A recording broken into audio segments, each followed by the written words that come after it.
Welcome back, crafters. Anna Bradshaw here with another Scrapalicious kit jam-packed full of goodies from Shelby over at embellishkits.com. In last month's card kit preview video, we worked with this Jack and Jill collection by Echo Park.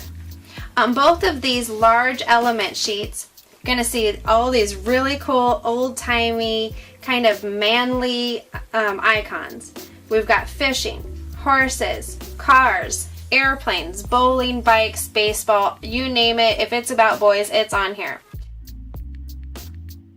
We've got some black and blue ribbons, a beautiful wood veneer from Heidi Swap to play with, the 12x12 sticker sheet, and then we've got another 12x12 sheet full of these die cuts.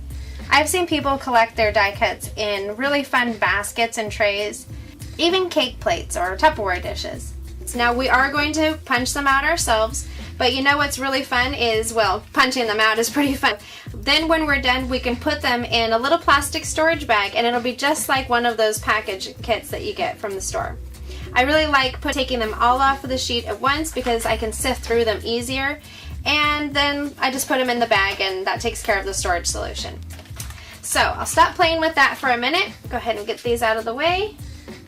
We've also got full-size versions of those papers that we played with last month, including this cut-apart sheet. It makes titling your pages really easy.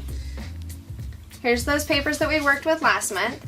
Great neutrals and patterns. We've got some aqua and wood grain patterns from Simple Stories.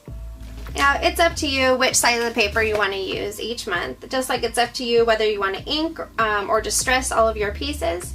You've got the full color instruction sheet to guide you as far as product placement and just the overall look of your page. And then the well-written instructions included are full of details like cutting measurements, the types of adhesive to use, and each month's instructions will guide you through any special cuts that are required also. So let's go ahead and get started. We're going to need our tools. This month we're going to have our scissors. We're going to use some adhesive. I like to use a roller adhesive, or for thicker things I use some Tombow Mono liquid glue. We're also going to need some foam adhesive. We'll also use our corner rounder, a paper piercer. I just grab a thumbtack. And then since we're working with such large pieces of paper, we're going to use a 12-inch paper cutter. A few months ago, my daughter's father took them on a trip to the East Coast to spend time with his parents. Flight motif elements are perfect for a layout featuring pictures of them living the life of jet setters. I'm going to cover up this one with a piece of vellum and put my journaling on top of there. The base of this layout will be the two gray wood grain 12x12 papers. I'll admit, I am a paper hoarder, especially of my beloved favorites, and this sheet is one of them. I read through the directions to figure out only require 2 strips that measure 3.5 by 12.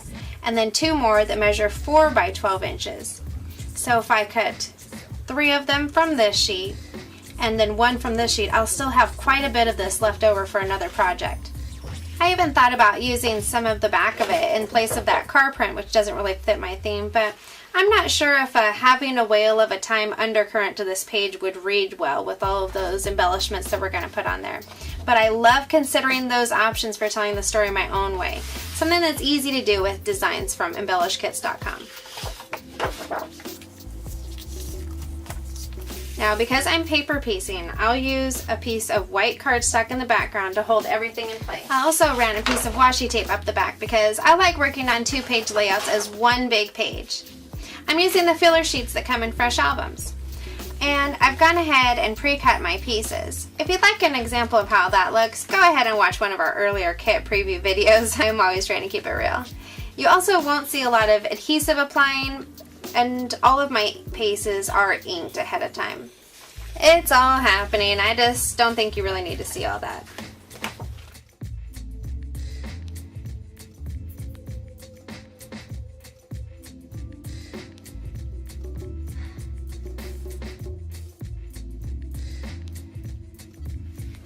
And now that my wood grain borders are in place, starting from the top down, will adhere that 4x12 red car paper. I'm substituting pieces of the striped aqua Simple Stories paper I gleaned after reading the directions for our other layout included in this month's kit. I'll go ahead and run some adhesive right along the edge here. And then I'll just start laying my pieces down. You can see I've also done some piecing here. I'm going to leave about a 1/2 inch border here. And because I'm going to have that large photo in the middle, I'm not only going to worry about whether these are perfectly in line or not, but I don't need a piece of paper behind all of that space.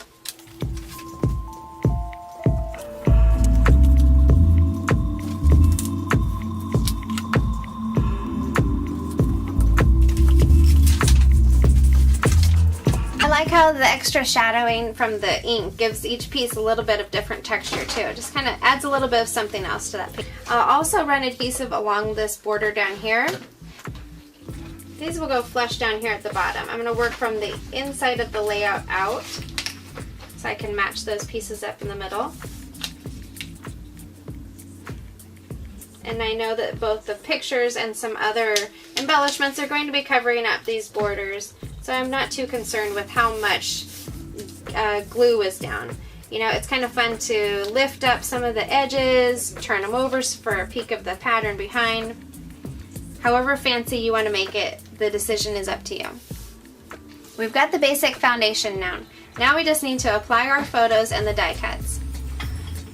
Now, if you've seen any of my videos before, you know I don't always play by the rules, so we're going to be building the left side or the first page on the right side and vice versa. So on your example it shows it here, on my movie it's going to be here. We've got the Journey wood veneer, Life as an Adventure die cut, Silly Bingo card, the postcard, and the little notes tab that we're going to work with. So to set those aside for now, I'm going to start with the postcard and apply it at a slight angle about 2 1/4 inches from the left edge. Again, if you like to measure, this would be the time to get your ruler out. Got my big 5x7 photo here. I'm going to put mine up just a little bit to let more of that plaid paper show down at the bottom and less of my uneven cutting. Okay, and then I've got some mini glue dots. Those are going to be the best way to adhere some wood veneer. That's what our tip of the month tells us. Put that in an angle too. I'm going to use some foam adhesive to lift up this circle. I want this to go right in the middle of my two girls.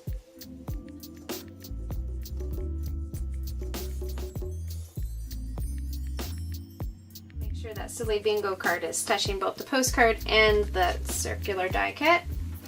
And the notes tab is going to go right over the top of this corner of the photo. Now on this other side, I've got two photos that are nearly identical. I'm thinking about staggering my photos, sort of like this.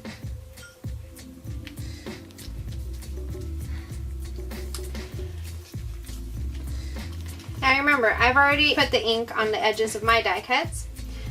I cut down this luggage tag and I'm going to slip it right back in here to cover up the words sun because it doesn't really pertain to my layout. And I'll put the other half of that down here at an angle.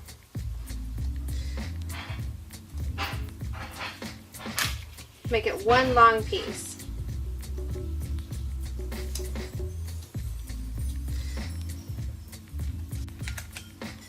This U rock will go right down here and overlap both the luggage tag and the photo.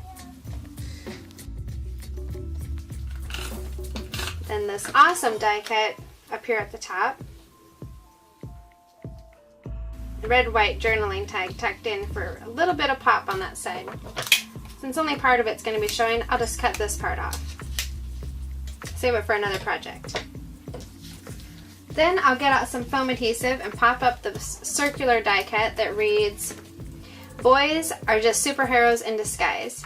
And again, since I don't have boys on my layout, I'm going to kind of dress up this die cut with my own sentiment.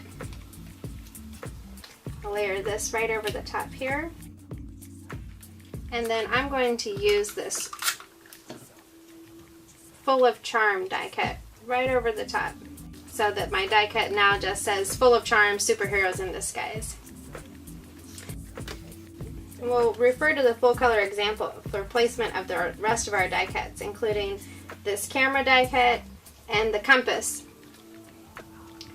Sprinkle these little circles about the layout.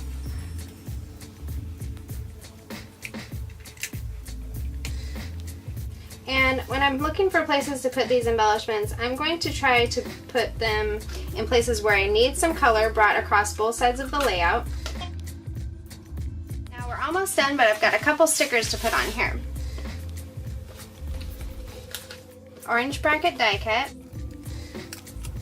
Put this sticker down here that says East or West, you're the best. So that the wood veneer is pointing to it.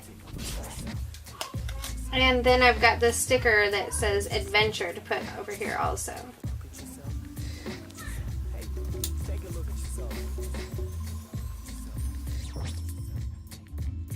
And that about wraps it up. Thanks again for joining us for our June EmbellishKits.com layout preview. You can find all of this month's instructions and the awesome supplies contained in this kit available by subscription. Check me out on Instagram to see how my other layout turns out, and as you can see, by following the full color examples and the detailed instruction sheet, I was able to take a layout that was beautiful and really make a beautiful layout for myself. So thanks again for watching. Be sure to hit the subscribe button if you're not already, and come back again next week to see what I made with the rest of this kit. Have a great day!